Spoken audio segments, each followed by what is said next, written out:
podcast is sponsored by Anchor. Anchor is the easiest way to make a podcast. It gives you everything you need in one place for free, which you can use right from your phone or computer. Creation tools allow you to record and edit your podcast so it sounds great. They'll distribute your podcast for you so it can be heard everywhere, even on platforms such as Spotify, Apple Podcasts, Google Podcasts, and many more. You can easily make money from your podcast with no minimum listenership. Download the Anchor app today or go to anchor.fm to get started. Once again, you can download the Anchor app, that's ANCHOR, or go to anchor.fm to get started.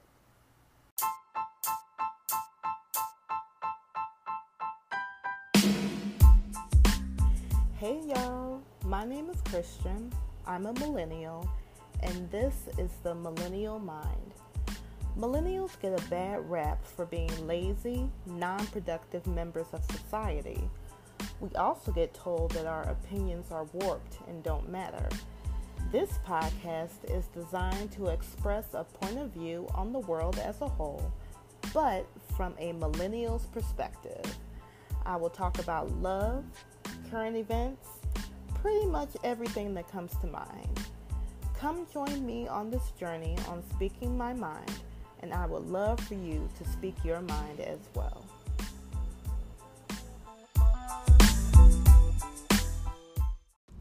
Hey y'all, welcome to another episode of The Millennial Mind. Thank you so much for joining me on this journey of speaking my mind, and I hope that all of you all are speaking your mind as well. Well, for today's episode, it may be a little bit heavy for some, but this has been heavy on my heart. I haven't really spoken on any issues like this before, but this situation just kind of forced me or compelled me to say something, amongst other things, but I just chose to say something today. This is pertaining to George Floyd. I don't know if my listeners are familiar with his story, but George Floyd, he was killed earlier this week. I say killed because he was murdered, actually, but I'll get into that in a little bit. So George Floyd, I believe he was in Minnesota. He was arrested for forgery, which is pretty much a non-violent crime. He resisted arrest initially, but he eventually complied. He was unarmed, so he didn't have a gun, he didn't have a knife on him or anything like that, or anything that would cause substantial harm. So he wasn't a threat to anyone.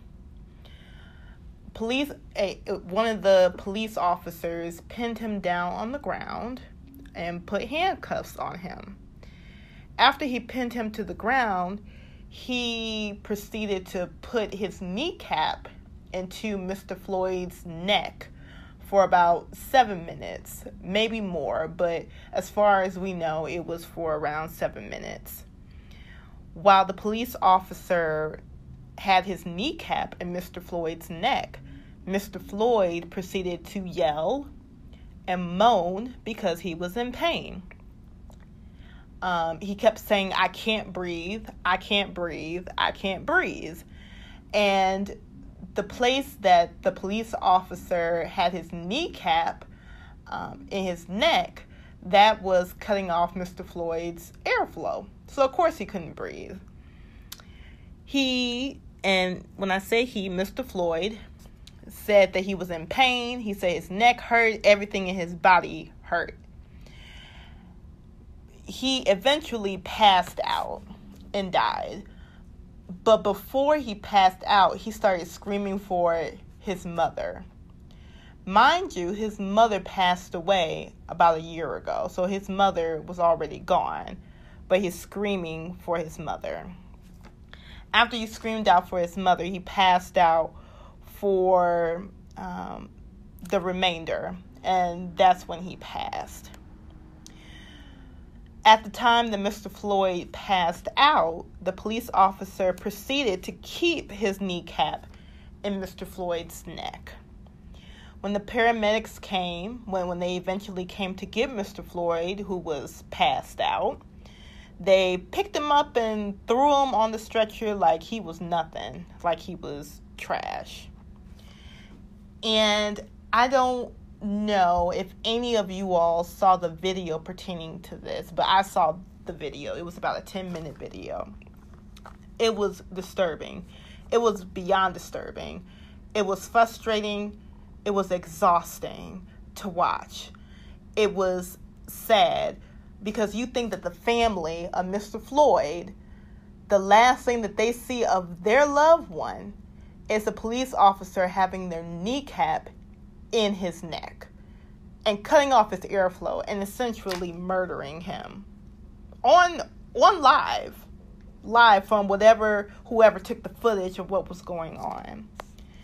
And this has been happening with African American men and women for the longest, but it's come to the forefront now because we have tape recorders, we have phones, we have video that we could do in order to record what's going on.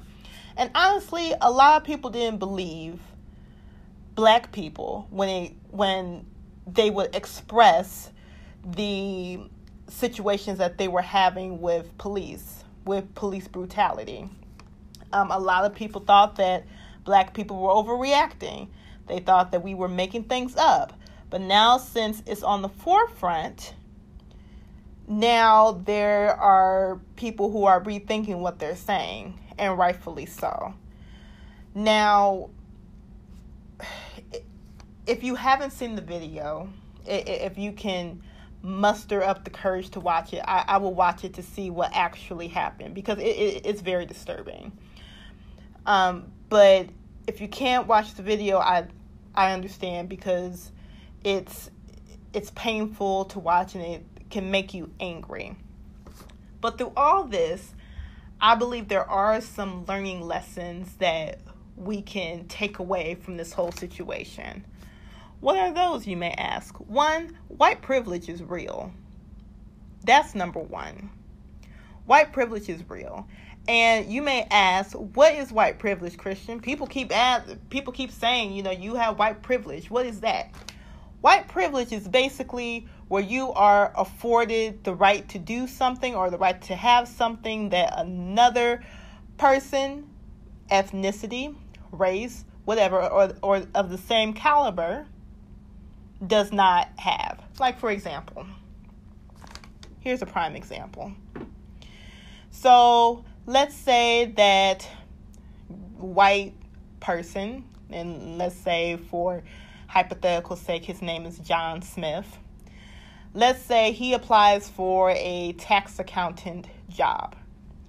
Now, unbeknownst to John Smith, Shaquana Johnson, who is an African-American female, applies for the same job. Now, Shaquana, she has the same qualifications as John Smith. The exact same qualifications. But let's say that the hiring individual is also a white male or female.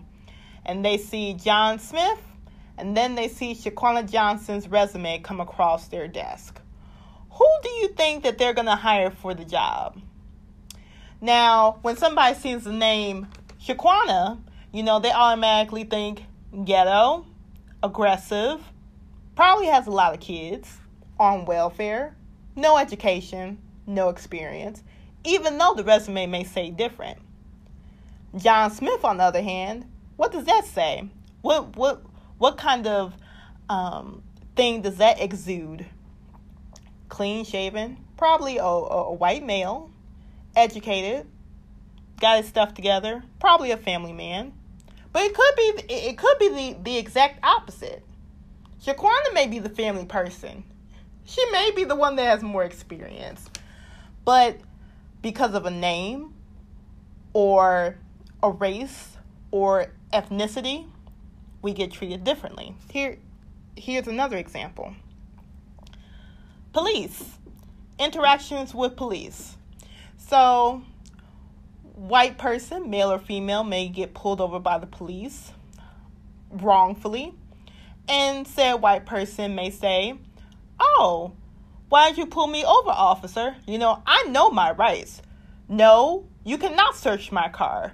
No, you may not search my person. I know my rights. You can't do this. I'm going to call the chief police and get this addressed." Now, let's switch gears. What happens when the black person, when they get pulled over? So, black person gets pulled over. Oh, let a black person say, "Oh, I know my rights.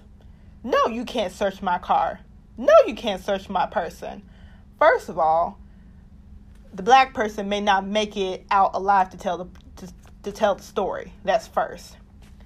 Second of all, police may plant something in said person's car. They may beat the person because I guess they can, apparently. They can't say a lot. Even if the black person is unarmed, the black person may not be able to make it out to tell the story. Completely different. Completely different. And you see that time and time again with people like George Floyd or Trayvon Martin or Laquan McDonald or Sandra Bland. It's just the same thing over and over and over again. Black people are treated differently than white people. That's just clear. That's clear as day. If you don't recognize it, let's talk about it. Let's talk about it, and then hopefully you'll be open to my side, and I'll be open to what you have to say as well. But it's different, and it's clear as day. I saw this video on TikTok. Don't judge me for being on TikTok. I saw this video on TikTok where it looked like there was a TED Talk or some kind of conference going on. And this white woman got on stage, and she was in a room full of pretty much white people. And she said, "Raise your hand if you would like to be a black person in today's society." No one raised their hand. So that just shows that everyone is aware that black people are being treated differently than anyone else. It's clear. Because if that wasn't the case, you would be okay with being a black person if it wasn't a problem. You would be okay with saying, "Oh yeah, I'd be a black person." But no one raised their hand when the question was asked. So what does that tell you? That tells me people know the injustices that black people have. People know the cards that black people have been given from the beginning. It's a difference. So that's one of the first lessons that I can take away from here, is that white privilege is real.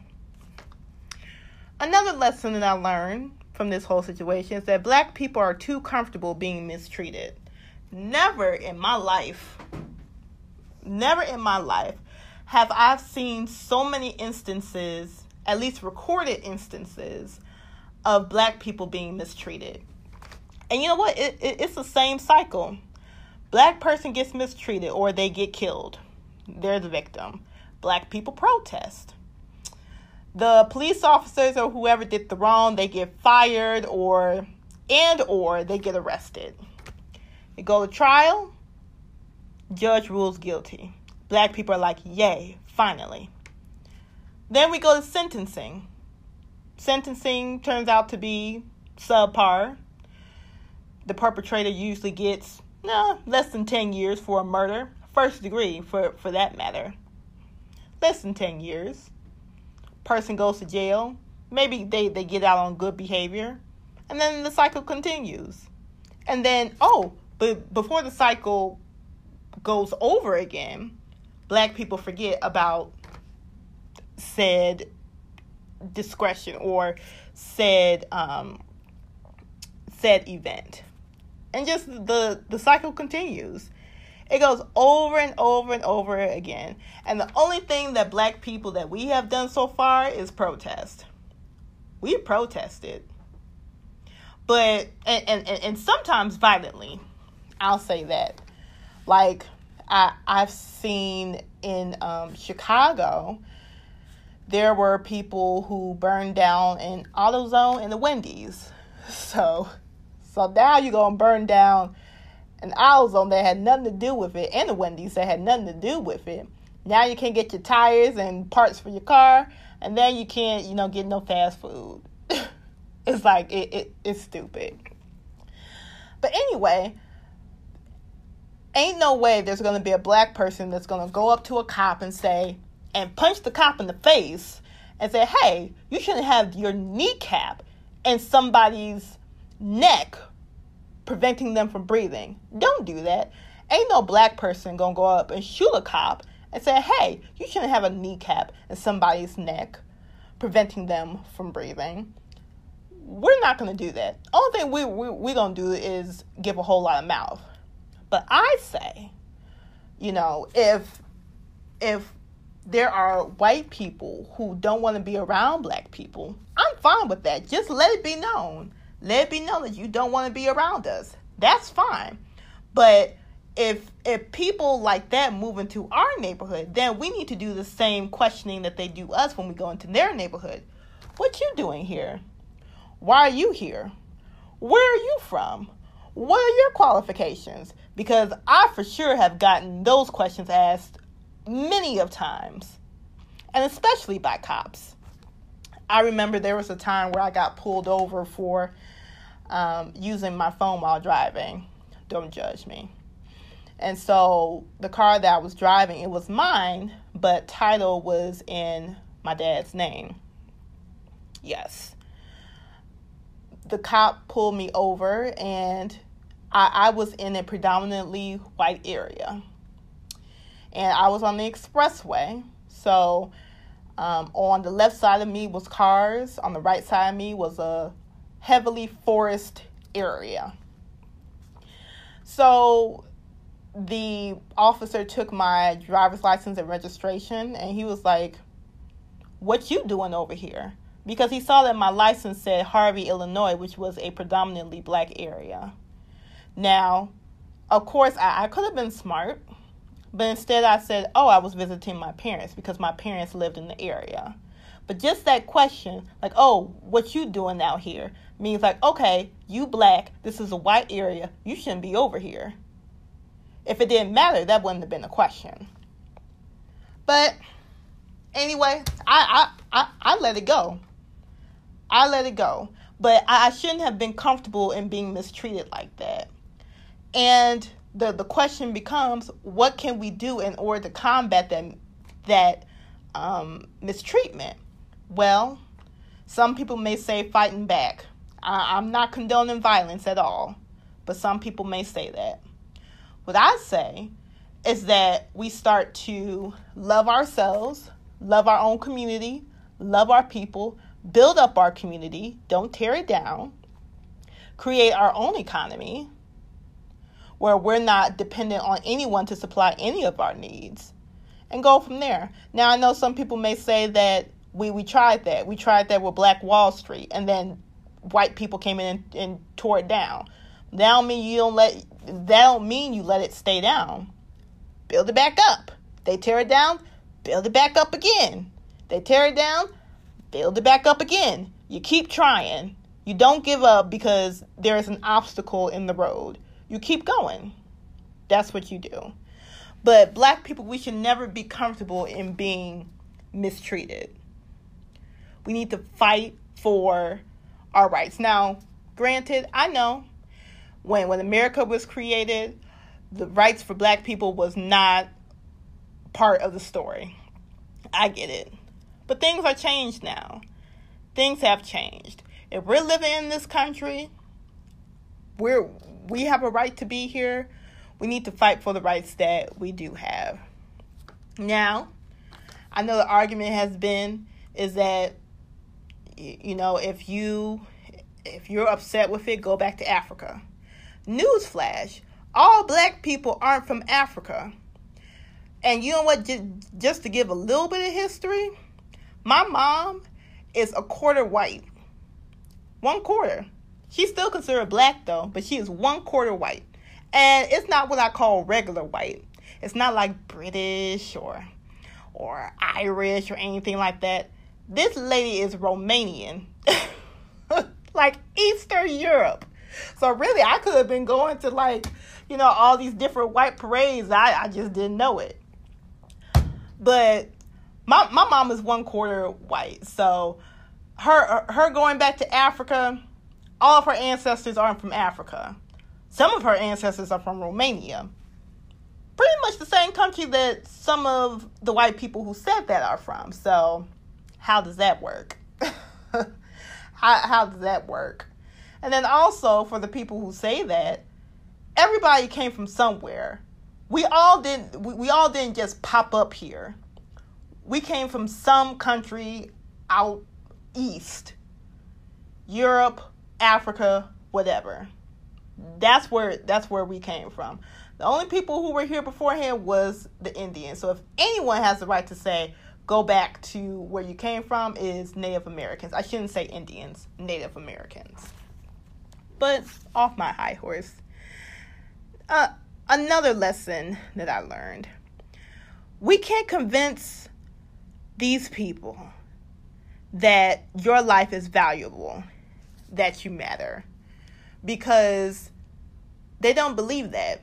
If they did, we wouldn't have Sandra Bland, who's dead. We wouldn't have Trayvon Martin, who is dead. We wouldn't have George Floyd, who is dead. We wouldn't have Ahmaud Arbery, who is dead, if people valued black lives.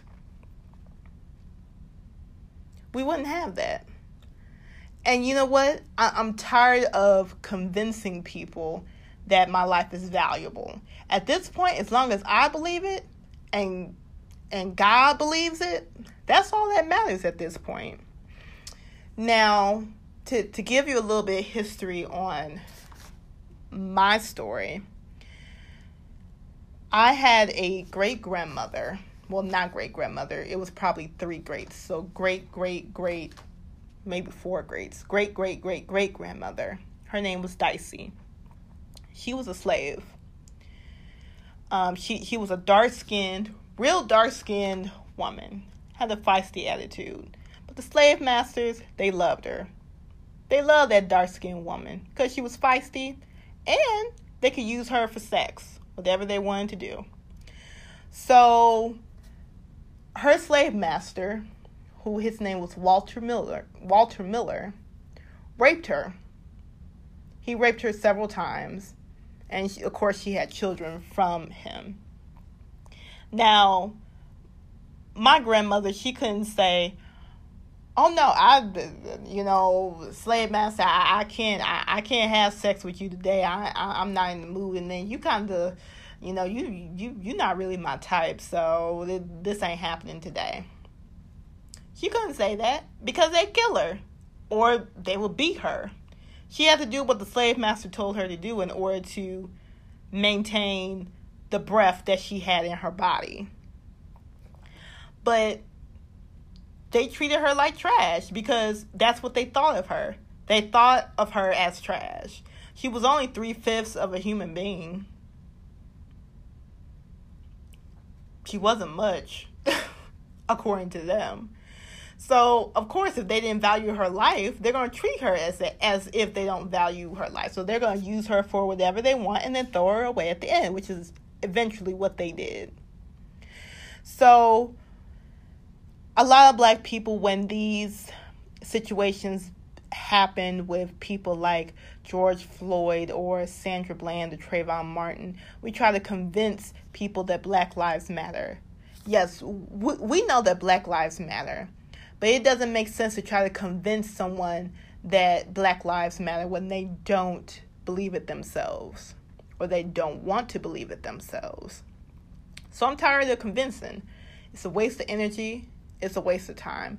As long as I have confidence that my life is valuable, I have confidence in that fact, and I know that the Lord Almighty believes that, then that's all that matters.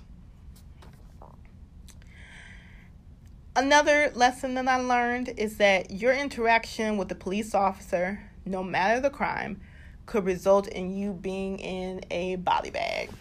And you don't have to protest. You don't have to say anything. You can just be black. And that could really end your life. It really could. There was one situation with my brother. My brother, he ran out of, I believe he ran out of gas in the predominantly white area. So he pulled over into a little parking lot to give me and my parents a call to see if someone could come and help him. In the meantime, a police officer rolled by and saw him, turned back around, and came into my brother's direction. Now, mind you, of course, my brother is black. So the police officer got out of the car, approached my brother, and said, "What are you doing over here?" Same question that I was asked as well. My brother proceeded to tell him what happened. The police proceeded to then search my brother's car, which my brother didn't have anything in his car. Didn't have anything.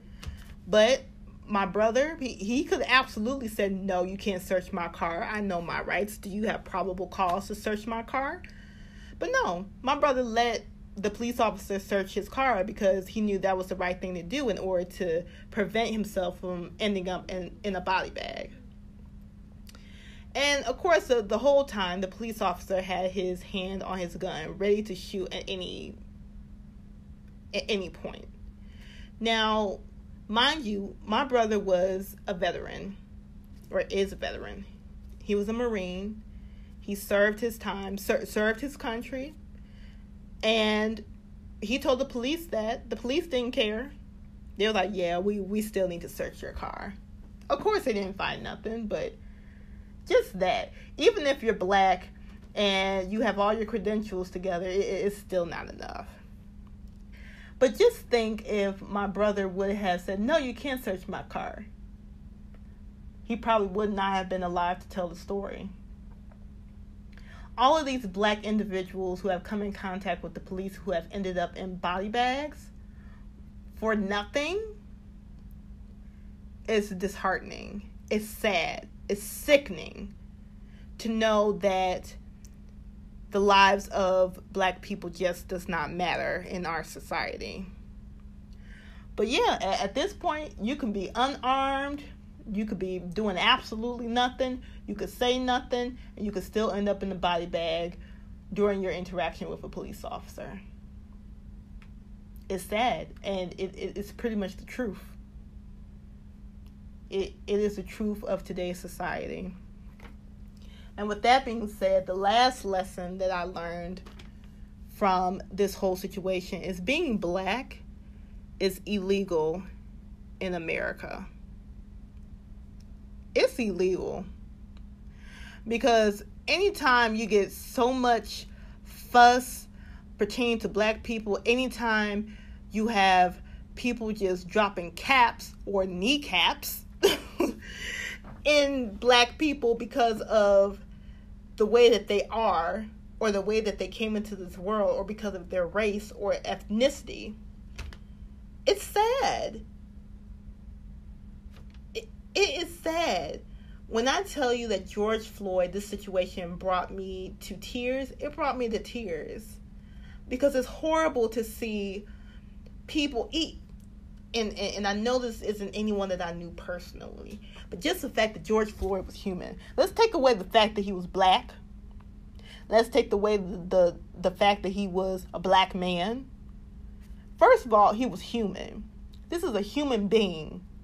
A human being that an evil police officer just murdered in plain sight. If anyone doesn't have sympathy for that, we just need to recheck our priorities in life. Because if that video did not move you in any shape or form, then you're part of the problem. You are part of the problem. just anything that black people do is questioned. It's tried to be beaten out of us. We're labeled as aggressive. We're labeled as no good. Even if we do have our credentials, that's always questioned. It's just a lot. Black people go through a lot. It's a lot.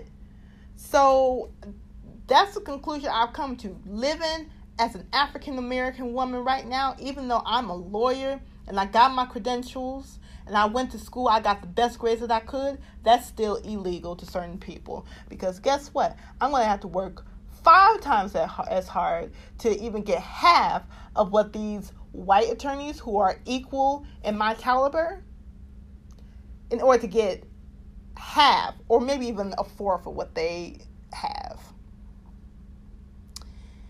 It is a harsh reality that I am well aware of, but you know what? I'm up for the challenge. I am up for the challenge. So, yes, that's pretty much all that I have for you guys today. What do you think about this George Floyd situation? I know that I'm not the only one who is just thinking about this all the time. But this has really just hurt me because it's just another black brother who is just gone for nothing. And it just hurts my heart. And I hope that it hurts you guys' heart as well, because that just shows that, we're all human and that we value human life. Hopefully all my listeners are like that. But that's all that I have for you guys today. What are your thoughts on the George Floyd situation? Make sure to email me at mindofmillennials@gmail.com and let me know your thoughts. Also, leave a comment on our Facebook page, The Millennial Mind, or on our Instagram page, _Millennial Mind. Make sure to catch previous episodes of the podcast on Apple Podcasts, Spotify, Anchor, or Pocket Casts. And of course, I always have a quote from you guys, and this is actually from one of my good friends. I won't put her name out there, but she actually posted this on Facebook, and I thought it was true today. So she said, "I just want to make this abundantly clear for people in the back. Being black in America is illegal. That's it. End of story. I am not interested, nor will I ever be interested in explaining to white people or black people anything about the system that oppresses and quite literally, might I add, kills us. They know we can't jog because, get this, we can't even sit in our homes on the couch and eat ice cream. And when we go to church, since y'all think God is the simple solution to this, they have proven that they will kill us there too. Stop trying to make racist people sympathize with y'all. Why do y'all think poems and reciting all the ways they have killed us over and over and over again is going to make them feel bad? Newsflash, they know what they are doing." So just think about that. And, this episode is not for all white people. I know all white people aren't bad. I know that there are a lot of white people who are heartbroken and disheartened and disgusted with what is happening as far as racism is concerned in our society today. So this is not for all white people. And I know that all white people aren't bad. But for those who, have racist tendencies, this episode is for you. What I think is that, and I'm a believer in Jesus.